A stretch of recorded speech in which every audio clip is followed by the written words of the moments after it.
देखें जी, ये बात बिल्कुल अपनी जगह ठीक है कि किस तरीके से इसराइल ने अरब ममालिक का जीना मुश्किल किया हुआ है।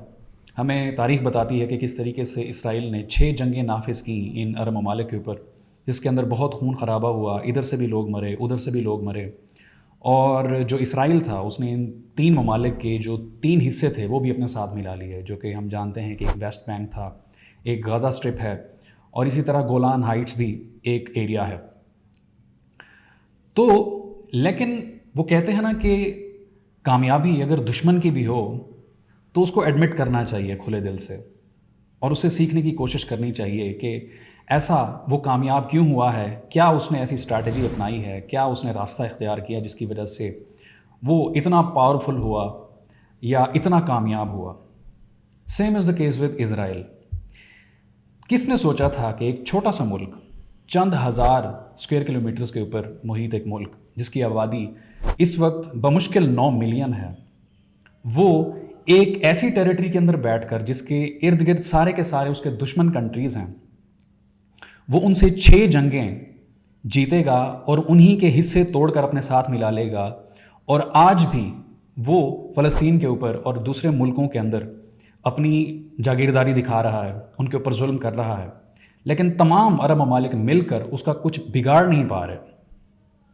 तो कितनी एस्टॉनिशिंग बात है और कितनी सरप्राइजिंग बात है कि इतना छोटा सा मुल्क इतना टफ टाइम दे रहा है सारी दुनिया को। और चाहे वो इकोनॉमिक फ्रंट पे हो, चाहे वो पॉलिटिकल फ्रंट पे हो या मिलिट्री पोजीशन के हवाले से हो, हर फैसेट के अंदर उसने सारी दुनिया को आगे लगाया हुआ है। तो काफ़ी ये सोचने समझने वाली बात है।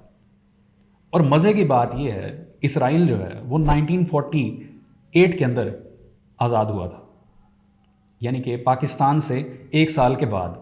पाकिस्तान 1947 में वजूद में आया। और अगर इसी तरह अगर हम कंपैरिजन करें दोनों को, 75 साल हो चुके हैं, तो अगर हम इन दोनों का कंपैरिजन करें कि 75 साल, हम बड़ा जी ये एक्सक्यूज़ देते हैं कि देखें जी 75 साल हुए हैं हमें, अभी बहुत टाइम लगेगा। दुनिया जो अमेरिकन डेमोक्रेसी है वो कितनी पुरानी है, इसी तरीके से जो ब्रिटिश डेमोक्रेसी है वो कितनी पुरानी है, तो हमें टाइम चाहिए, टाइम लगेगा हमें इवॉल्व करते करते। ये सियासतदान भी कहते हैं और ये लॉलीपॉप जो है ये अवाम भी उनसे बाय कर लेते हैं। लेकिन वहीं पर हमें जब इस तरह की एग्जांपल्स मिलती हैं इसराइल जैसी, कि जिसने 75 सालों के अंदर ऐसा अपना लोहा मनवाया है कि वो कहीं पे भी जाए उसकी बात सुनी जाती है, किसी को मारना चाहे वो मार सकता है। तो अगर हम कंपैरिजन करें दोनों मुल्कों का, एक हो गया इसराइल और दूसरा हो गया पाकिस्तान, तो हमें देखने को मिलता है कि जो इसराइल है वो रकबे के लिहाज से पाकिस्तान से 236 गुना छोटा है। इसी तरीके से अगर हम आबादी की बात करें तो आबादी में इसराइल जो है पाकिस्तान से 30 गुना छोटा है। अगर हम आगे बढ़ें और हम जीडीपी की बात करें तो पाकिस्तान का जीडीपी है $346 बिलियन, और वहीं पर जो इसराइल का जीडीपी है वो है $482 बिलियन, यानी कि $150 बिलियन का फ़र्क है। और अगर हम जीडीपी पर कैपिटा की बात करेंगे, यानी कि एक इंसान, एक सिटीज़न जो है वो जीडीपी के अंदर ऑन एवरेज कितना कंट्रीब्यूट करता है, तो जो एवरेज पाकिस्तानी है वो $1500 जो है वो कंट्रीब्यूट करता है जीडीपी के अंदर। लेकिन जो इसराइल है उसका एक सिटीज़न ऑन एवरेज $50,000 कंट्रीब्यूट करता है। इसी तरीके से अगर हम एक्सपोर्ट्स की बात करें तो पाकिस्तान की एक्सपोर्ट्स हैं ऑलमोस्ट $32 बिलियन। वहीं पे अगर हम इसराइल की एक्सपोर्ट्स की बात करें तो उसकी एक्सपोर्ट्स हैं $64 बिलियन, यानी कि डबल। और अगर हम उन एक्सपोर्ट्स की बात करें जो कि इसराइल पाकिस्तान को एक्सपोर्ट करता है, तो वो सिर्फ एक ही चीज़ एक्सपोर्ट करता है, वो है ब्रॉडकास्टिंग इक्विपमेंट। और पाकिस्तान जो है बदले में क्या चीज़ इसराइल को एक्सपोर्ट करता है? कपड़े, दस्ताने, कोट, कालीनें। ये चीज़ जो हैं ये हमारी प्रोडक्ट्स हैं जो कि हम इसराइल को, जो कि टेक हब है, उनको हम एक्सपोर्ट करते हैं। और बातें हमारी लाखों की हैं। इसी तरह अगर हम प्रॉस्पेरिटी इंडेक्स की बात करें तो जो पाकिस्तान का नंबर है वो है 136, और वहीं पर जो इसराइल का नंबर है, इसराइल का जो रैंक है वो है 33rd। इसी तरह अगर हम ग्लोबल इनोवेशन इंडेक्स की बात करें तो पाकिस्तान की जो पोजीशन है वो है 80 to 90, और वहीं पर जो इसराइल की पोजीशन है इनोवेशन के अंदर वो है 15। इसी तरीके से अगर हम स्टार्टअप रैंकिंग की बात करें कि कौन सा मुल्क ऑन एवरेज पर ईयर कितने स्टार्टअप इनिशिएट करता है, तो उसके अंदर इसराइल का नंबर है 3rd और पाकिस्तान का कोई पता नहीं। इसी तरीके से नैस्डैक के ऊपर कितनी कंपनीज जो पाकिस्तान की रजिस्टर्ड हैं उसका तो पता नहीं है, लेकिन जो इसराइल की कंपनीज रजिस्टर्ड हैं उसके ऊपर जो ग्लोबल रैंकिंग है वो इसराइल की है 3rd। तो इस सारे स्टैटिस्टिक्स को देख के हमें पता चलता है कि दोनों की जर्नी सेम है, दोनों को 75 साल हुए हैं अपनी इंडिपेंडेंस को, और एक जो है वो अभी तक स्ट्रगल कर रहा है और दूसरा जो है वो दुनिया को लीड करने की पोजीशन के अंदर है। हालांकि उसकी पॉपुलेशन कम है, उसका जो एरिया है वो उसका कम है, लेकिन उसकी इकोनॉमी, उसकी टेक्नोलॉजी और हर फैसेट के ऊपर, हर पोजीशन के ऊपर वो स्ट्रांग है, तगड़ा है। तो हमें ये समझना पड़ेगा कि कौन सी ऐसी चीज़ है कि जो कि डिफ्रेंशिएट करती है इस तरह के कंट्रीज़ को, कि एक तो पाकिस्तान बन जाता है और दूसरा इसराइल बन जाता है। गलत बातें अपनी जगह, पाकिस्तान के अंदर भी गलत बातें हैं जो कि हमें ठीक करने की ज़रूरत है। इसी तरीके से इसराइल भी अपने फ्रंट्स के ऊपर कई जगहों पे गलत है, वो भी उसको ठीक करना चाहिए, लेकिन जो स्ट्रेंथ है वो आप डिनाई नहीं कर सकते। तो अगर हम एनालिसिस करें तो हमें देखने को मिलता है कि काफ़ी सारे फैसेट्स ऐसे हैं जो कि डिस्क्रिमिनेट करते हैं, जो कि रिस्पॉन्सिबल हैं कि एक कंट्री तो पीछे रह जाता है और दूसरा कंट्री जो है इतना लीड से आगे निकल जाता है। तो जो सबसे पहली चीज़ जो कि डिफ्रेंशिएट करती है पाकिस्तानी कल्चर को इजराइलियन कल्चर से, वो है इसराइल का इनफॉर्मल कल्चर। जो कल्चर है वहाँ का वो बड़ा सादा सा है, इनफॉर्मल है। हायरार्कीज़ वहाँ पे बहुत ही लीनियंट हैं, चाहे वो एजुकेशन सेक्टर हो, चाहे वो कॉर्पोरेट सेक्टर हो या वो गवर्नमेंट सेक्टर हो। और इसी तरीके से जो उनकी अपर लेवल मैनेजमेंट होती है उनका काउंट भी बहुत कम होता है, जिसकी वजह से जो लोकस ऑफ कंट्रोल होता है, जो मैनेजेरियल पावर होती है, वो नीचे एक्सपैंड कर जाती है, नीचे शिफ्ट कर जाती है। और वहाँ पर ये जो सर कल्चर है वो वहाँ पे नहीं है। अगर कोई भी जो सीनियर पोजीशन होल्डर है, अगर वो किसी बात के ऊपर गलत है तो उसको वहाँ पे टोक दिया जाता है। इसराइल के अंदर ये कोई बड़ी बात नहीं है कि अगर कोई इंसान गलत है तो अगर उसको कोई टोके तो वो समझे कि नहीं यार ये तो मेरी तौहीन हो गई है। उनके कल्चर के अंदर ये बात नहीं है। ऑन द कॉन्ट्ररी अगर हम पाकिस्तान के कल्चर की बात करें तो यहाँ पे आप किसी को नाम से बुला ही ना लें। अगर आप किसी को बुला लें तो उसकी तौहीन हो जाती है। आप चाहे बात ठीक कर रहे हो, आप इस तरह से काम निकलवा ही नहीं सकते जब आप किसी को सर पे ना बिठाएं इस तरीके से। इसराइलियन कल्चर की तो ये बात है कि वहाँ पे हर इंसान का निकनेम होता है। इवन के जो नेतन्याहू है, जो कि ऑलमोस्ट मेरे ख्याल में 3rd टाइम प्राइम मिनिस्टर है, उसका भी निकनेम है वहाँ पे, जिसका नाम है बीबी। उसको बीबी बुलाते हैं, बीबी नेतन्याहू। तो वहाँ पे ये जो इनफॉर्मल उनका जो कल्चर है, ये उनकी एक बहुत बड़ी स्ट्रेंथ है, जो कि प्रोडक्टिविटी बेस्ड है, जो कि प्रोसीजर्स को ज़्यादा केटर नहीं करती। उनका सीधा काम होता है, सीधा फोकस होता है, प्रोडक्टिविटी इससे आ रही है कि नहीं आ रही।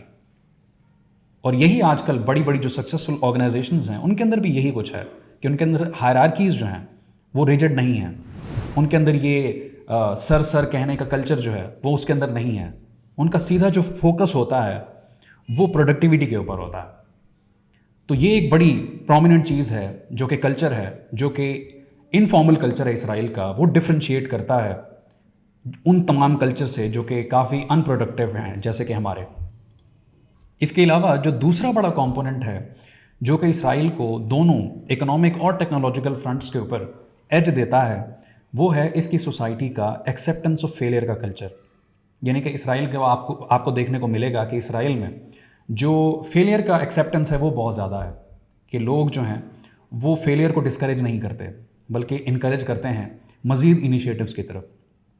इसी वजह से आपको देखने को मिलता है कि जो ग्लोबल रैंकिंग है स्टार्टअप के ऊपर वो इसराइल की 3rd है, और ऑन एवरेज हर साल 1200 से 1500 स्टार्टअप्स जो हैं, इतनी छोटी सी पॉपुलेशन जो कि 9 मिलियन की है, उसमें से इनिशिएट किए जाते हैं।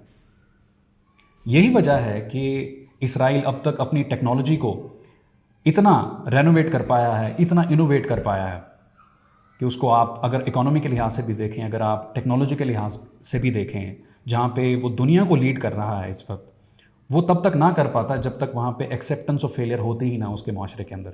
कौन इस तरीके से रिस्क करता है जब तक उसके मुआशरे के अंदर एक्सेप्टेंसी ना हो, जब तक लोग इनकरेज ना करें।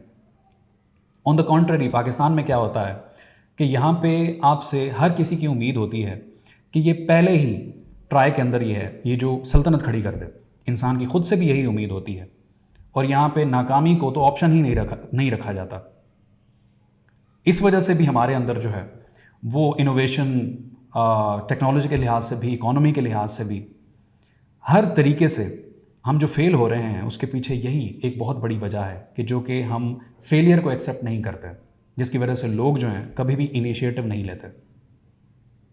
और तीसरा और सबसे अहम कंपोनेंट जो कि इसराइल को इस तरीके से एज देता है वो है इसकी हाईली एजुकेटेड और डाइवर्सली स्किल्ड वर्कफोर्स। यानी कि आपको इसराइल के अंदर एजुकेशन बहुत ही प्रीमियम क्वालिटी की मिलेगी।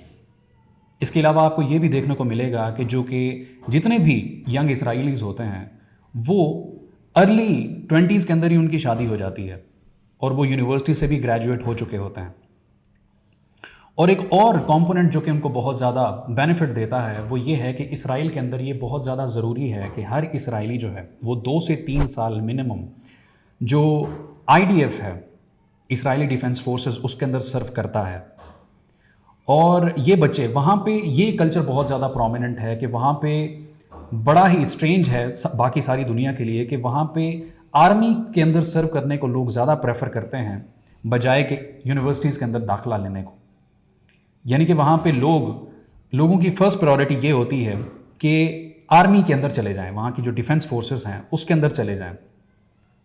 और इसके बरक्स जो हमारे यहाँ ये होता है कि पहले जो प्रायोरिटी होती है स्टूडेंट्स की वो यही होती है कि पहले यूनिवर्सिटी के अंदर चले जाएं, अगर नहीं हो पाता कुछ भी तो फिर डिफेंस फोर्सेस के अंदर चले जाएंगे।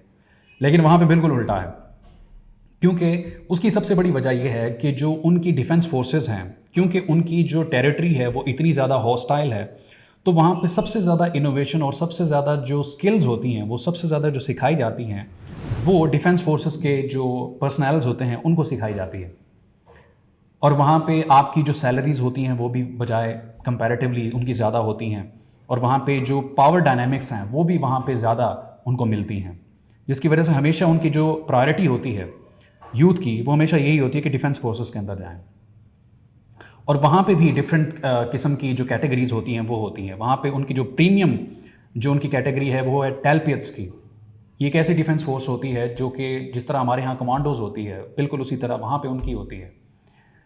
और फिर वहाँ पे जो सर्व करने के बाद वहाँ से जो लोग वापस आते हैं दोबारा से अपनी कुछ सालों की जो टर्म होती है उसको पूरा करके, तो उनके पास इस टाइम पर उनकी शादी भी हो चुकी होती है, उनकी यूनिवर्सिटी भी ख़त्म हो चुकी होती है, और वहीं पर उनकी जो डिफेंस फोर्सेस की जो टर्म होती है वो भी ख़त्म हो चुकी होती है। तो इस तरीके से उनके 3 फैसेट्स जो होते हैं वो कवर हो चुके होते हैं। तीनों डायमेंशंस जो हैं लाइफ की उन लोगों ने इतनी छोटी सी उम्र के अंदर देख ली होती हैं, जिसकी वजह से उनको एज मिलता है जब वो प्रैक्टिकल लाइफ के अंदर आगे जाते हैं। तो उनके यहाँ इनोवेशन भी होती है, उनके यहाँ औरतों का बैगेज भी नहीं होता, उनके पास अच्छी एजुकेशन होती है, क्वालिटी एजुकेशन होती है, जो कि इसराइल की अगर हम देखें तो टॉप के अंदर आती है दुनिया के अंदर। तो इस तरीके से जब डाइवर्सली स्किल्ड उनकी पॉपुलेशन होती है तो उनके पास आसान होता है चीज़ों को इनिशिएट करना, रिस्क लेना और इस तरीके से आगे बढ़ना, क्योंकि छोटी सी उम्र के अंदर उन्होंने काफ़ी कुछ देख लिया होता है, काफ़ी एक्सपीरियंसेस देख लिए होते हैं। तो आगे बढ़ने से उनको बहुत कम ही चीज़ें होती हैं जो कि रोक पाती हैं।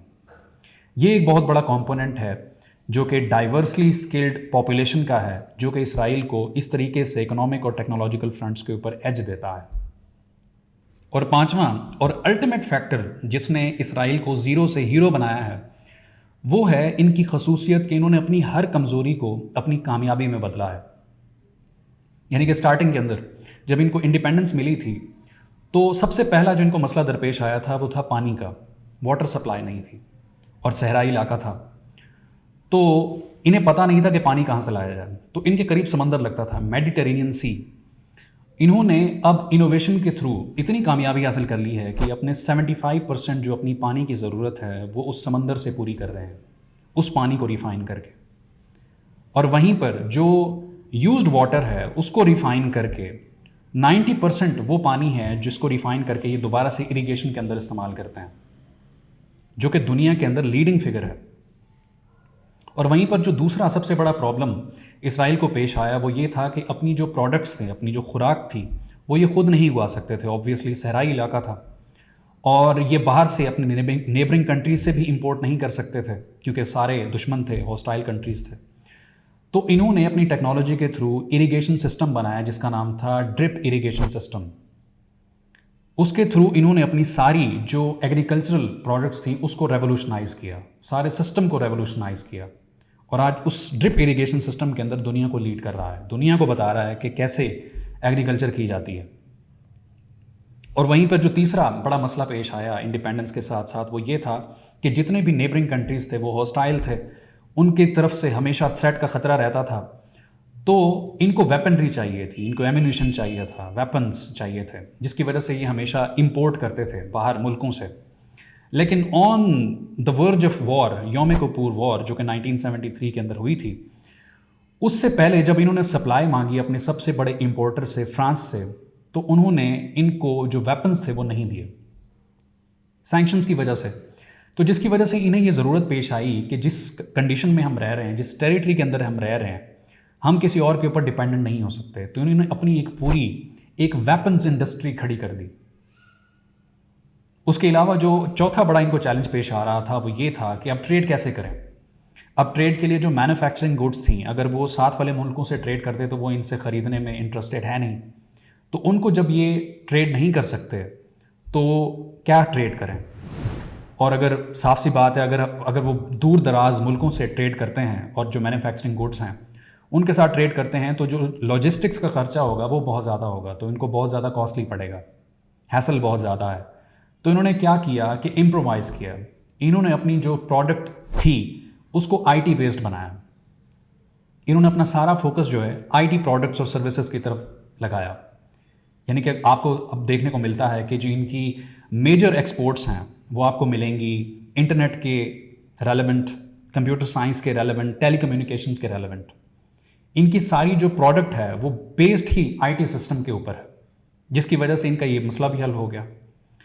उसके अलावा जो पांचवा मसला था वो ये था कि अब ट्रैवल कैसे किया जाए, नेबरिंग कंट्रीज़ के अंदर नहीं जा सकते, टूरिज़्म नहीं कर सकते नेबरिंग कंट्रीज़ के अंदर। तो उन्होंने क्या किया कि अपनी एरोस्पेस इंडस्ट्री पूरी की पूरी क्रिएट की, जिसमें अपने वो जहाज़ बनाते हैं ताकि वो बाहर ट्रैवल कर सकें, दुनिया के अंदर जा सकें, वहाँ से अपने जो इंटरनेशनल टाइज़ हैं उनको बेहतर कर सकें, टूरिज़्म कर सकें, दुनिया से सीख सकें, अपने जो पावर डायनामिक्स हैं उनके साथ खेल सकें, उनको स्ट्रेंथन कर सकें। तो इस तरीके से इन्होंने हर अपनी वीकनेस को स्ट्रेंथ बनाया, जो कि एक एवरेज कॉम जो अगर इनकी जगह पे होती तो वो ये कभी ना कर पाती। तो यहाँ पे ये सारी बातें देखने के बाद दुश्मनी अपनी जगह, डिसएग्रीमेंट्स अपनी जगह, लेकिन जो कामयाबी होती है वो किसी को भी ऐसे ही प्लेट के अंदर नहीं मिलती। हर इंसान जो है, हर कौम जो है, हर नेशन एक स्ट्रैटेजी के थ्रू जो होती है वो ऊपर आई होती है। और वहीं पर वो कौमें जो कि नाकाम होती हैं, जो कि आगे नहीं बढ़ पाई होती, वो किसी न किसी कमी की वजह से, किसी न किसी गलती की वजह से पीछे रह गई होती हैं। तो वो वहीं पे हमें ये समझना पड़ेगा कि डिसएग्रीमेंट्स अपनी जगह, लेकिन इसराइल ने जिस तरीके से तरक्की की है वहाँ पे मुस्लिम ममालिक को भी मानना पड़ेगा, दुनिया तो मानती ही है। आपको भी बड़े ज़र्फ़ का मुज़ाहरा करना पड़ेगा और मानना पड़ेगा कि उन्होंने अपने बलबूते पे, अपने दम पे, अपनी हर कमज़ोरी को अपनी स्ट्रेंथ में बदला है और ऐसी पोजीशन पे आज जाके पहुँचे हैं कि दुनिया उनको सल्यूट करती है। कोई भी फ्रंट हो, चाहे वो इकोनॉमिक फ्रंट हो, मिलिट्री माइट का फ्रंट हो, टेक्नोलॉजिकल फ्रंट हो, वो दुनिया को लीड कर रहे हैं। और इतने सारे मुस्लिम ममालिक मिलकर भी, जो कि सारे उसके दुश्मन हैं, उसका कुछ बिगाड़ नहीं पा रहे। इससे हमें सीखना पड़ेगा, इससे सबक सीखना पड़ेगा, क्योंकि इसके अलावा कोई चारा नहीं है। Thank you very much.